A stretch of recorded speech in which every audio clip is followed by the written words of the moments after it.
Salam penuaian, salam terobosan. Shalom Bapak Ibu, senang sekali kita boleh bertemu lagi. Walaupun online, izinkan saya on behalf of BMC New York to say Happy Father's Day to all fathers in BMC New York dan juga Bapak Ibu yang dimanapun Anda berada. Pastor Yongki sekarang lagi pelayanan di Philadelphia. Beliau tidak bisa join kita hari ini karena dia harus melayani beberapa service gitu di BMC Philadelphia. Jadi sekarang kita ada di sini semua karena karunia Tuhan, kebaikan Tuhan. Amin. Hari ini adalah hari yang spesial, Father's Day. Sebelumnya izinkan saya memperkenalkan diri. Nama saya William bagi yang belum mengenal saya. Dan it's a honor for me to share on a very special occasion Father's Day ini ya. Hari ini sekali lagi adalah hari Father's Day sangat spesial di mana kita memberi penghormatan dan ucapan terima kasih untuk papa-papa ya, kakek, om, maybe juga father sebagai papa rohani. Kita mau appreciate all the fathers. Jadi hari ini share saya, of course, lebih tertuju kepada para fathers, tapi juga bisa diterima untuk para moms, also juga untuk anak-anak juga ya. Kita belajar bersama-sama di hari Father's Day ini. Saya juga seorang papa, dan saya juga belajar banyak untuk menjadi papa yang lebih baik.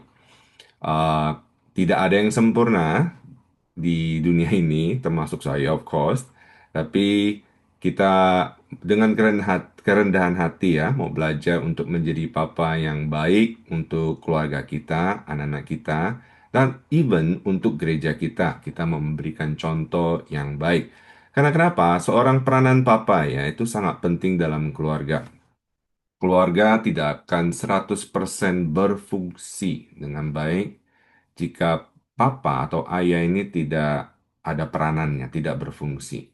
Dunia seringkali meremehkan dan menyalahartikan peranan seorang ayah. Kejahatan iblis itu merusak image seorang papa atau seorang ayah. Iblis tahu peranan ayah itu sangat penting, makanya dia mau merusak itu. Seorang ayah yang takut akan Tuhan itu seperti dikatakan seorang pahlawan. Jadi kalau udah ngomong soal pahlawan itu kan gagah perkasa ya Bapak Ibu. Jadi hari ini saya mau sharing hari ini dengan judul Fathers or Warriors Who Shape Generation. Ayah atau seorang pahlawan di dalam Alkitab dikatakan yang membentuk suatu generasi. Oke, ngomong-ngomong soal papa dalam kehidupan ini, karena papa yang ada di Alkitab, Tuhan ajarkan kita semua untuk menjadi papa yang ilahi, papa yang valuable, dan iblis itu tidak suka. Orang kalau sudah ketemu ngomong-ngomong soal nilai ya, value, orang akan berespon berbeda tergantung dengan nilai. Saya kasih contoh ya. Misalnya kita mau ke rumah teman, pasti kan lebih santai kan. Karena value-nya sama temen ya begitu. Tapi kalau kita pergi ke rumah misalnya presiden, wah itu beda loh tuh value-nya. Kita pasti pakaiannya lebih rapi, cara ngomong juga pasti berbeda. Itu ngomongin value. Ngomongin value dalam contoh tas misalnya. Tas yang kita beli di pasar ular, pasar yang murah-murah, ya udah kita udah pakai paling ya udah main buang, ya. Kalau hujan kita taruh di atas kepala gitu kan. Tapi kalau pas yang mahal, Hermes, ya, tas yang Chanel gitu-gitu, itu kan mahal, value-nya tinggi. Nggak mungkin kita taruh di lantai. Kalau hujan nggak mungkin begini kan, malah kita yang ya itu ngomongin value. Satu lagi value contoh, misalnya hotel. Tinggal di hotel yang berbintang satu sama tinggal di bintang 7, pasti beda value-nya. Service-nya beda, treatment-nya beda, kamarnya beda, everything is beda. Value-nya yang lebih tinggi pasti lebih nyaman. Itu ngomongin value. Nah, kembali ke hari Father's Day. Seorang papa, mari papa-papa yang ada di sini, kita tanya, Yuk tanya diri kita sendiri, apakah kita ini ayah yang bernilai? Nilainya setinggi apa? Kita nih value-nya kayak apa? Karena ngomongin soal value itu sangat penting. Kenapa value itu penting? Karena kalau kita mempunyai value yang baik, yang sesuai dengan firman Tuhan, pertama kita akan mengerti akan identitas kita. Identitas kita akan kuat, Bapak Ibu. Kita akan baca firman di Matius 5, pasal 5 ayat 13 ke 14 ya. Saya bacakan. Dikatakan kamu adalah garam dunia. Jika garam itu menjadi tawar, dengan apakah ia diasinkan? Tidak ada lagi gunanya selain dibuang dan diinjak orang. Kamu adalah terang dunia. Kota yang terletak di atas gunung tidak mungkin tersembunyi. Jadi ada dua nih. Kita dikatakan garam dunia. Yang kedua, kita dikatakan adalah terang dunia. Demikianlah hendaknya terangmu bercahaya di depan orang, supaya mereka melihat perbuatanmu yang baik dan memuliakan Bapamu di surga. Amin. Nah, ini ngomongin value Bapak Ibu. Dikatakan kita adalah garam dunia, terang dunia. Udah ngomongin dunia berarti udah ngomongin world class. Kita ini udah world class, udah mendunia, kelas dunia. Contoh ya ngomongin soal sepak bola. Value-nya lebih tinggi mana kalau kita nonton kelas world class, wah, World Cup, atau kita nonton RT, Cup, kelas RT atau RW yang kampung gitu. Ya of course world class dong, yang world club itu kan lebih tinggi value-nya. Orang lebih banyak nonton, mau masuk di arena itu tiketnya juga lebih mahal, pemainnya juga kelas dunia, pokoknya value-nya tuh tinggi. Nah kita sebagai anak-anak Tuhan, kita ini kelas dunia, Bapak Ibu. Pernah nggak kita pikir kalau kita ini identitas kita ini adalah identitas kelas dunia, bukan ecek-ecek. Dikatakan garam dunia, terang dunia. Dan itu mesti di show off. Show off ini bukan bermaksud belagu ya, sombong. Tapi karena kita ini udah world class, apa yang kita lakukan pasti kelihatan. Mau kita sengaja tunjukin atau tidak, pasti akan kelihatan. Gak mungkin ada lampu ditaruh kan dikatakan di bawah meja kan, jadi nggak kelihatan. Karena lampu tuh mesti di atas. Jadi orang tuh melihat. Jadi Bapak Ibu, seorang papa, hai papa-papa yang ada di BMC New York, dimanapun engkau berada, kita ini semua adalah garam dunia. Dan juga of course all the moms, like everyone, kita adalah garam dunia. Value kita mesti world class, Bapak Ibu. Kalau udah tahu identitas kita nih world class, kita nih nggak sembarangan, nggak murahan, put it that way. Saya kasih contoh ya. Tubuh kita ini kan world class. Dikatakan di Korintus bahwa tubuh kita adalah bait Allah. Bait Allah loh. Allah yang tinggal di dalam tubuh kita. Ya nggak mungkin kita kalau udah tahu gitu kan sembarangan dengan tubuh kita. Kita nggak mungkin ngerokok, ngerusak, ngobat. Mata ini kan juga bagian tubuh, nggak mungkin ngeliat hal yang tidak baik. Mulut ini kan juga bagian tubuh, nggak mungkin kita ngomong sembarangan. Kita mesti respect. Orang yang noble itu world class. Jadi cara perilaku kita, tingkah laku kita itu mesti world class mencerminkan nilai-nilai Tuhan. Bagian anak muda, makanya penting sekali ya. Kita mesti ngajar value to our family. Fathers, we need to teach value to our family, to our wife, to our kids, especially. Anak-anak muda, Bapak Ibu, kalau tidak diajar, dunia yang akan mengajar. Dunia ini kita ngomongin duniawi. Kita bukan mau duniawi yang ini, tapi kita mau world class-nya Tuhan. Dunia yang sesuai dengan ilahi, yang sesuai dengan firman Tuhan. Kembali lagi contoh anak muda, kalau tidak diajar ya, value mereka akan sangat bobrok ngomongin soal tubuh. Mereka mungkin udah teenager, udah gede, udah saatnya pacaran, hormonnya sudah ganti lapa, mulai ngelirik-ngelirik sana, jadi udah mulai ngerasa uh, spark of love dalam lawan jenis misalnya kan. Jadi kan mereka kan mikir udah mulai pacaran. Kalau mereka nggak tahu value untuk menjaga kekudusan, mereka akan gampang dipegang-pegang. Yang cowok gampang untuk memegang-megang. Itu sangat sayang sekali. Kita masih ngajar itu value. Value, value ilahi. Penting. Kalau mereka sudah tahu value itu, identitas mereka akan kuat. Nggak gampang dipegang, nggak gampang juga untuk sembarangan meraba-raba. Karena mereka itu dalam hidupan mereka akan penuh dengan hormat. Identitas ngomongin identity gender, itu juga nggak bingung. Cowok-cowok, cewek-cewek. Jadi nggak nggak bingung lah gitu. Kalau Bapak Ibu suka nonton di sosial media kan banyak tuh debate. Kadang ngomongin debate soal gender, aku sampai bingung gitu. Kok bisa ya orang bingung? Ya karena aku pikir saya bingung terhadap orang yang lagi bingung. Tambah bingung, aduh pusing. Jadi anak-anak kita mesti diajar Bapak Ibu. Jadi ada strong foundations, identitas mereka akan jadi kuat. Saya akan coba unpack lagi ya Bapak Ibu ya, tentang ini ngomong soal identitas. Di Psalms 139 ayat 13 sampai 14 dikatakan kita ini adalah ciptaan Tuhan yang fearfully and wonderfully made. Kita ini adalah masterpiece. Masterpiece itu barang mahal Bapak Ibu.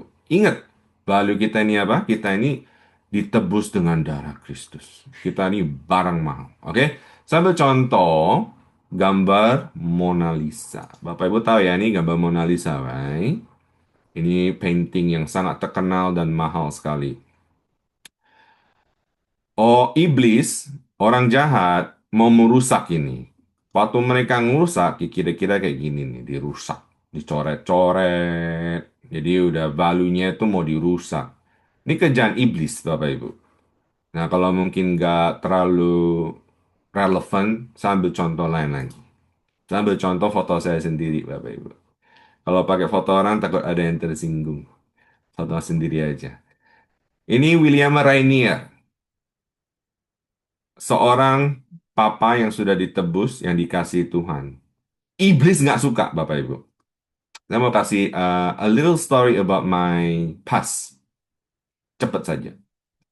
Seorang William Rainier adalah seorang anak yang tidak punya father figure. Saya ini nggak ada father figure. Saya sudah ditinggal papa sewaktu saya masih kecil. Jadi saya nggak tahu apa rasanya dikasihi dan disayang sama seorang papa. I have no idea. Untuk saya ngomong ke satu orang, "Hai papa," itu aneh. Jadi waktu saya menikah dengan Sisil, jadi kan saya punya father-in-law. Jadi papa Sisil saya mesti manggil papa kan. Itu awal-awal aneh banget. Saya nggak pernah soalnya manggil satu orang papa. Aneh. Jadi nggak ada relationship yang baik dengan papa biological saya. Saya nggak tahu apakah papa saya masih hidup atau udah nggak. Saya nggak tahu. Udah benar lost connection. Jadi selama saya kecil, saya ada satu eh, intimidasi bahwa saya ini nggak diinginkan. Saya ini anak buangan oleh papa saya. Saya ini image-nya seorang papa tuh udah nggak ada lah, pokoknya udah rusak. Jadi saya ini yang nggak ada value-nya. Itu intimidasi iblis, Bapak Ibu. Jadi selama bertahun-tahun, iblis itu memberikan image kayak gini ke saya. Saya ini nggak layak, anak buangan, saya ini boring, nggak ada harapan, nggak diinginkan, nggak ada masa depan, malu, jelek. Ini image saya selama bertahun-tahun sebelum saya dipulihkan ya Bapak Ibu. Ini image saya. Nah ini kerjaan iblis. Identity saya rusak, nggak strong. Tapi good news Bapak Ibu. Good news. Tuhan itu baik. Tuhan itu sangat amat baik. Dia menyelamatkan kita semua dan saya dipulihkan. Saya punya image yang baru. Saya ini dikasihi, saya ini garam dunia, saya ini anak berharga, saya layak, saya ini pria sejati, ditebus, saya terang dunia, dipilih, anak Allah, diberkati, sahabat Allah, baik, Roh Kudus. Bapak Ibu, especially for all the dads, I don't know what's happening to you, atau saya juga nggak tahu historinya Anda-Anda. Mungkin similar dengan saya, ya silakan diganti fotonya kan. Tapi saya percaya pasti ada cerita kayak begitu. Dan mungkin ada intimidasi-intimidasi iblis yang mengganggu. Soalnya kalau tidak dibenarkan, kita akan bawa ke keluarga kita yang kita build sekarang. Akan berdampak ke anak-anak kita. Jadi papa mama. Jadi papa-papa yang dari BMC New York, ayo bangkit, ayo cari Tuhan lebih lagi. Peranan Anda, papa-papa itu penting banget. Sangat amat penting. Sisil 2 minggu yang lalu pernah share peranan seorang papa, suami ya. Itu sebagai imam, nabi, dan raja kan. Iman itu kan membawa keluarga dekat kepada Tuhan. Nabi yang memberikan arah rohani menuntun kalau ada visi misi. Sebagai raja itu kan memimpin dengan kasih, tanggung jawab. Ngomong-ngomong soal raja itu biasa udah ibu-ibu kita mungkin kayak raja, udah kayak raja sini ini bukan raja diktator ya Bapak Ibu ya. Jadi bukan barusan kan ada no king demonstration, not that kind of king, oke? Tapi king yang seperti Yesus. Tuhan kita nih Yesus kan raja kan? Kira-kira, bukan kira-kira, raja yang kayak Yesus itu ngapain sih? Mati loh buat kita. Kayak gitu. Kita ini harus menjadi seorang papa yang siap sacrifice. Mati buat keluarga kita. Sacrifice, dikatakan kan, istri tunduklah, tapi suami, kasihilah istrimu seperti Kristus mengasihi gerejanya. Kayak apa? Sampai di kayu salib. Kita sebagai papa, sebagai raja di dalam rumah harus protect, provide, and sacrifice for our family. Dengan apa yang ngajarin value-value ini juga dengan baik, Bapak Ibu. Sangat, sangat, amat penting. Aduh, beneran deh. Penting banget. The most overlooked threat to your kids' faith is not culture, it's not internet, it's not their friends. But it's passive Christian parenting yang sangat sering diabaikan.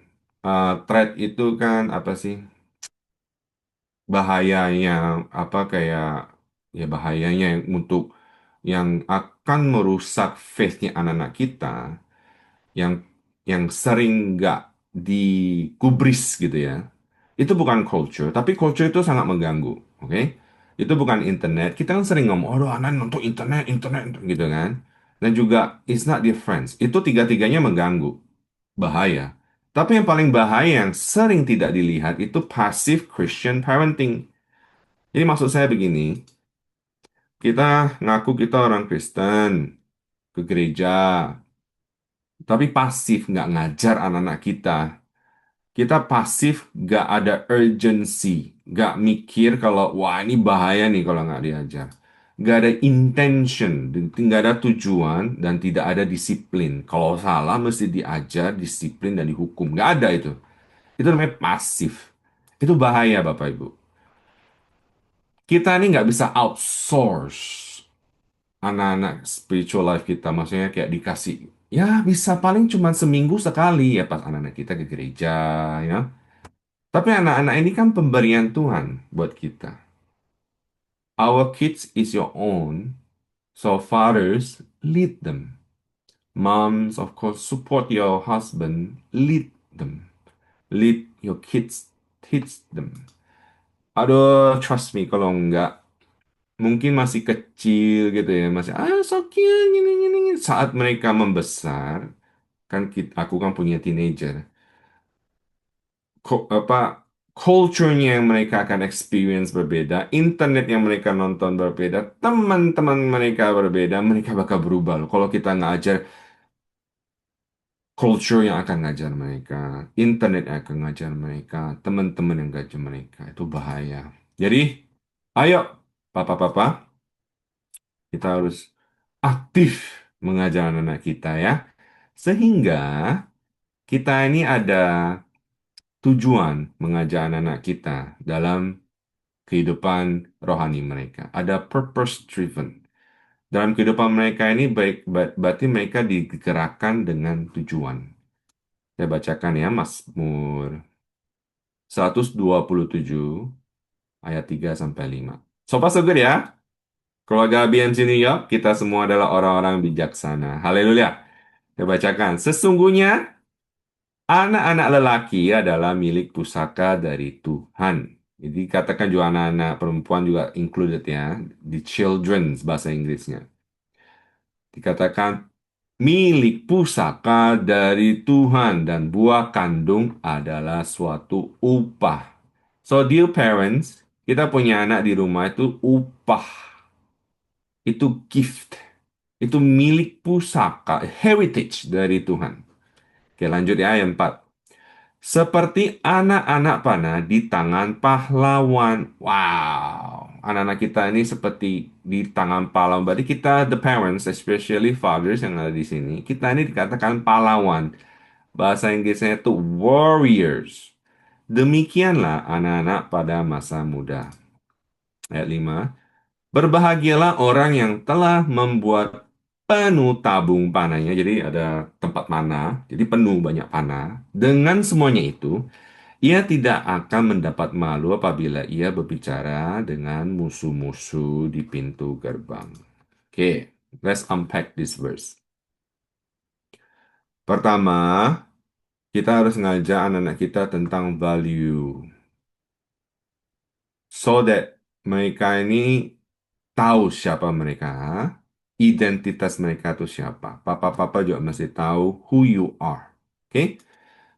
Waktu sudah tahu identitas kita kuat, sekarang pertanyaannya mau kemana nih kita, gitu kan?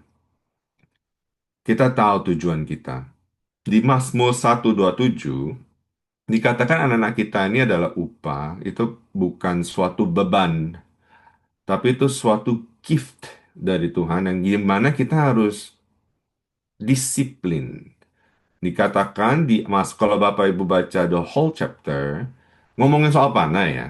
Banyak orang mengajarkan di ayat ini bahwa panah ini kan kayak senjata kan, which is true. Tapi langsung di pikirannya apa? Untuk menyerang musuh. Nah, di pasal ini diajarkan bukan untuk menyerang musuh, tapi more on defense, untuk protection. Ayat 1 kan dikatakan kan, jikalau bukan Tuhan yang membangun rumah, sia-sialah orang yang membangun rumah. Kita semua ini kan family. Kita ini membangun rumah. Kalau tidak ada Tuhan dalam waktu kita membangun suatu rumah itu sia-sia. Jadi kita mesti involve God. Nah, diberikanlah kita anak, pusaka, itu berkat, upah. Diumpamakan seperti panah. Panah itu sekarang di tangan pahlawan, which is us, the warriors. Kan pertanyaannya, panah ini mau diarahkan kemana? Tujuannya mau diapain anak-anak kita nih? Gitu. Saya kan udah share tadi dikatakan pertama ini bukan langsung diserang kan, diserang, dipakai untuk menyerang. Tapi pertama kita harus pakai ini sebagai defense. Seorang pahlawan waktu mau prepare arrows, mesti diasah biar tajam, mesti diluruskan dan practice target. Target pertama, Bapak Ibu, itu bukan musuh. Itu semestinya adalah Tuhan. Target pertama anak panah, anak-anak kita yang mesti kita tujukan, itu mestinya adalah Tuhan dulu. Targetkan kerohanian mereka berdasarkan firman Tuhan tentang kekudusan. tentang kebenaran, kerajaan Allah, tentang gaya hidup, sopan santun, beribadah, sehingga waktu panah ini kita pakai untuk pergi ke depan, anak-anak kita keluar, mereka akan selalu ingat untuk hidup berintegritas. Sewaktu kita not around, mereka akan selalu ingat, wow, value saya ini siapa? Tujuan saya ini apa? Gak akan ngecoh kemana-mana. Walaupun mereka jatuh, mereka akan ingat selalu bangun. 7 kali jatuh, 7 kali bangun. Mereka akan ingat siapa Allah Bapa mereka, Tuhan mereka. Identitas mereka pun akan kuat. Papa-papa yang ada di BMC New York, di ayat terakhir kan dikatakan, ayat 5. Musuh itu pasti datang, Bapak Ibu. Whether you like it or not. Kita ngomongin perang di sana sini ya. Ya kita di New York, puji Tuhan kita hidup lebih aman. Tapi musuh ini bisa nggak necessary tentara nyerang Bapak Ibu, enggak. Tapi lebih juga bisa apply to culture tentang filosofi hidup yang tidak sesuai dengan firman Tuhan. Jadi kalau musuh datang, dikatakan ayat 5, saya share lagi ya. Kita semua ini dikatakan tidak akan mendapat malu apabila ia berbicara dengan musuh-musuh di pintu gerbang. Jadi kalau misalnya ada musuh-musuh datang, mau ngomongin keluarga kita, mau ngomongin kita sebagai kepala keluarga, istri kita tidak akan malu. Kenapa?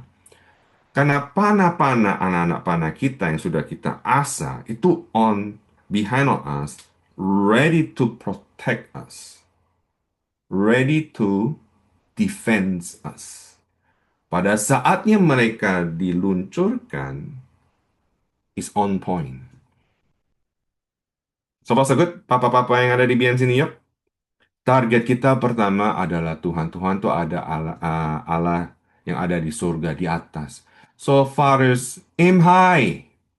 Aim high. If you're not aiming high, you're aiming too low. Please, fathers, our kids needs us. Sobat Segut ya.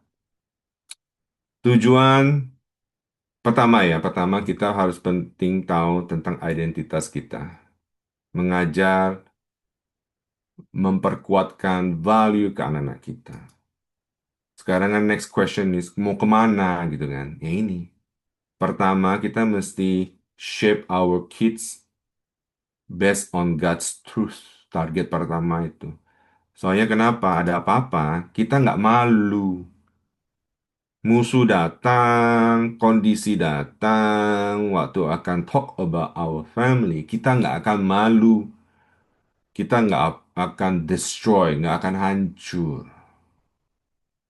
Poin ketiga, ini yang akan, by the end of the day, Bapak Ibu ya, by the end of the day, kita mau create an impactful legacy, memberikan warisan yang berdampak. Saya sering sekali ke funeral, dan itu tidak sangat menyenangkan. Kenapa kita pergi ke funeral? Karena kita mau show respect ke keluarga, ke teman-teman, kita mau show support. It's a very sad place to be. Dan kalau Bapak Ibu, I'm sure many pernah ke funeral home ya. Salah satu yang sering dikerjakan di funeral home itu apa? Itu mungkin ada sanak keluarga atau teman-teman kan yang ke depan kan, share about the good things uh, yang orang yang meninggal ini sudah lakukan sewaktu dia hidup gitu. Many is good, most of the time is good, okay? And itu legacy yang ditinggalkan.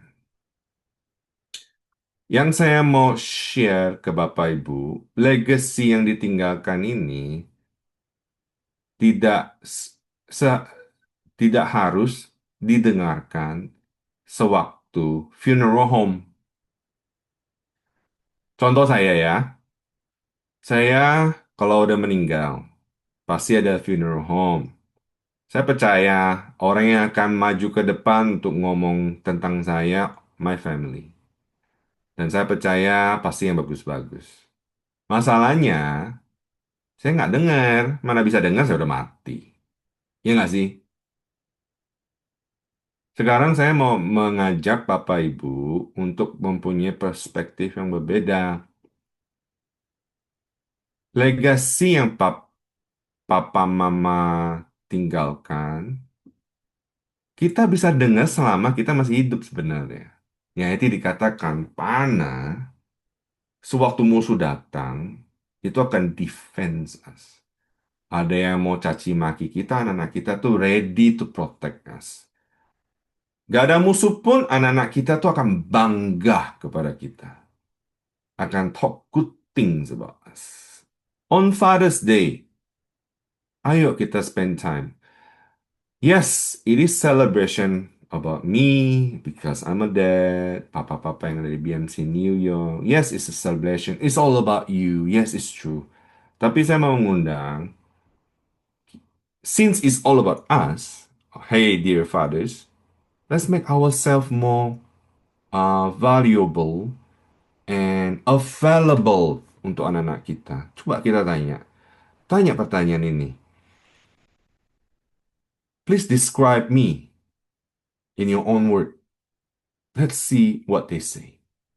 Kalau misalnya susah, we have a lot of homework to do. Kalau gampang mereka untuk describe you, fathers, enjoy it. Enjoy the moment. And make it better. Make it better. Itu warisan yang kita bisa kasih ke anak-anak kita. Value-value apa sih yang kita tinggalin? Pengen kita dengar. Jadi ada apa-apa, kita tuh nggak malu. Itu warisan. Warisan tuh nggak hanya uang. Saya sudah beli rumah 10, entah saya mati 10 rumah ini buat kamu. Kalau nggak ada value, bener kan? Nggak cerita-cerita, warisan ini, anak jadi berantem. Berantem untuk, mau ini mesti punya saya ini. Aduh, malu, malu, malu, malu. That's life.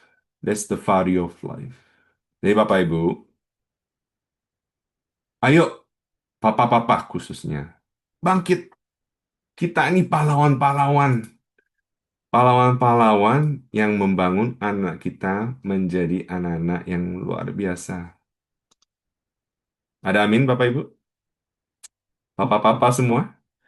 Mahkota orang-orang tua adalah anak cucu dan kehormatan anak-anak ialah nenek moyang mereka. Haleluya. Ayat terakhir ya. Mazmur 112 ayat 1 sampai 2. Berbahagialah orang yang takut akan Tuhan, yang sangat suka kepada perintahnya. Anak cucunya akan perkasa di bumi, angkatan orang benar akan diberkati. Saya ada pesan untuk papa-papa yang ada di sini. Saya ambil contoh Duda, diri saya sendiri. Yes, we have a bad past. You might have bad past. Anda mungkin mempunyai latar belakang yang buruk. Mungkin child abuse, neglect kayak saya. Jangan sampai itu legasi itu dilanjutkan ke anak-anak kita. Kita ini sudah ditebus, kutuk dosa sudah stop. Jadi kita instead of lanjutkan legasi our past, kita lanjutkan legasi yang baik. Kekudusan, intimasi, kebenaran akan firman Tuhan. Saya ngerti intimidasinya iblis itu kayak apa. Karena ini terjadi ke saya ini bertahun-tahun. Dan gak bisa kita lawan itu sendiri, Bapak Ibu. Bapak-bapak. Kita harus benar-benar butuh Roh Kudus. Dan Roh Kudus ini akan memenangkan kita. Tuhan sudah mati di kayu salib buat kita.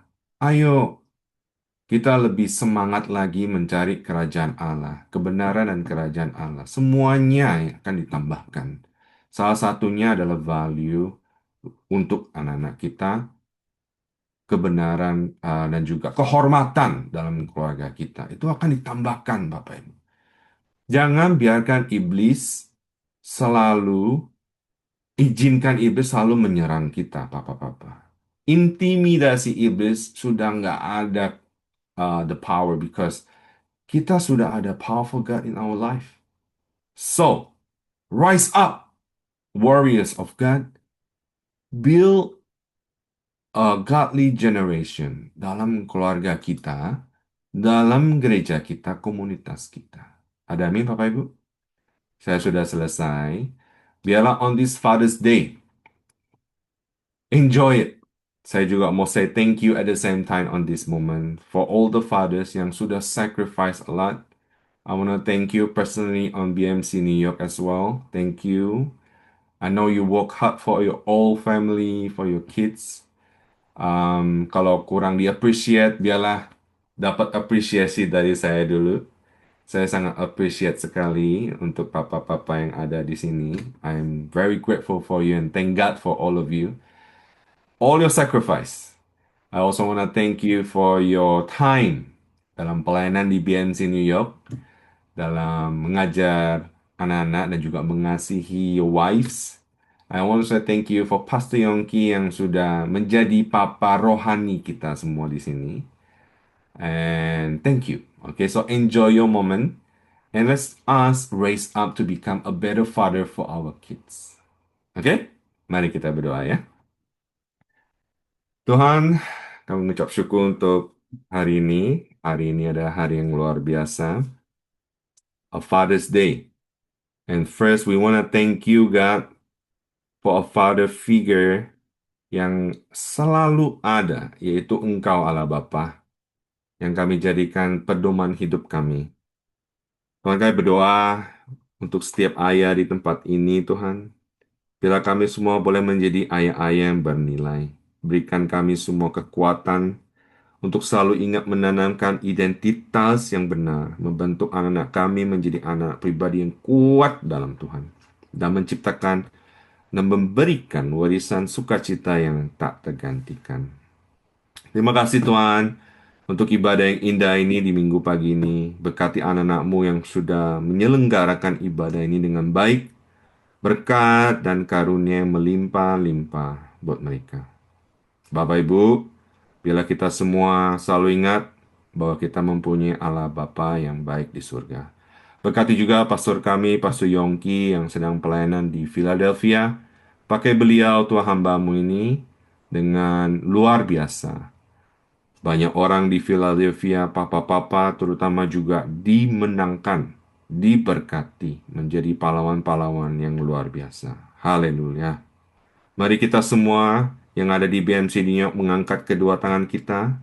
Terimalah berkat dari Allah Bapa di dalam nama Tuhan Yesus dan persekutuan yang manis dengan Roh Kudus. Tuhan Yesus memberkati kita semua, menyertai kita semua selama-lamanya. Yang percaya dengan iman katakan, Amin. Terima kasih Bapak Ibu, selesailah ibadah kita hari ini. Kita akan ketemu lagi nanti jam 6 sore di Rego Park. Kita akan celebrate Father's Day today. Dan ada a second celebration next week bersama Pastor Lukas. Jangan lewatkan. Terima kasih semua. Tuhan memberkati. God Terima bless kasih, you. William.